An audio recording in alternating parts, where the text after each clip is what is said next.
Sometimes it's faster to just cut and glue your prototypes together rather than reprinting an entire part.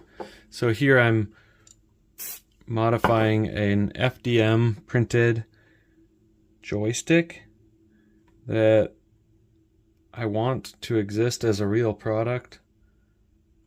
So I want to make a small joystick that sits under my keypad or keyboard. It allows me to type and move the mouse at the same time. Now I know I could do this with a trackpad if I placed a trackpad right here, but I haven't actually tried that. And I missed my track point, my little nub from my ThinkPad. So this was just an example of an FDM 3D printed part. As you can see, the surfaces are quite rough. FDM is great for rough, crude prototyping. Here we also just used a piece of cardboard, double side tape onto the back, and we put a small little snap dome on the inside to give it that snappy feel. When you press on the button, you can feel what would feel like an electronic push switch. Now this could be a printed circuit board, and we'd have to connect this somehow to the device.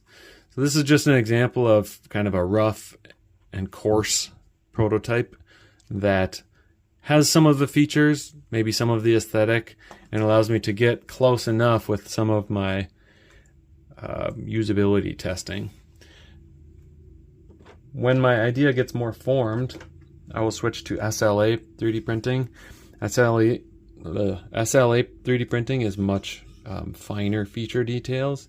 You don't see any of the layer lines. Here this one's been painted, so there's some paint marks and some chips on it, but you can get really fine feature details like this locking icon.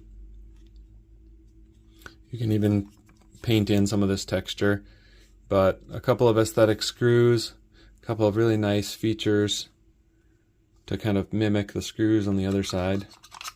And this is a really nice part. However, SLA is very brittle, so you'll see that I dropped it once and it cracked along that line. So FDM is much more tough and much more rugged. SLA gives us really high, fine feature details like this system on a module chip or this PCB chip. It allows me to print a placeholder from, say, CircuitWorks, kind of a placeholder geometry. You can see just how crisp that surface looks in the light. This one's turning yellow or amber from UV overexposure. That's pretty typical with SLA parts, especially if they sit out in the sun. But the resolution is very good.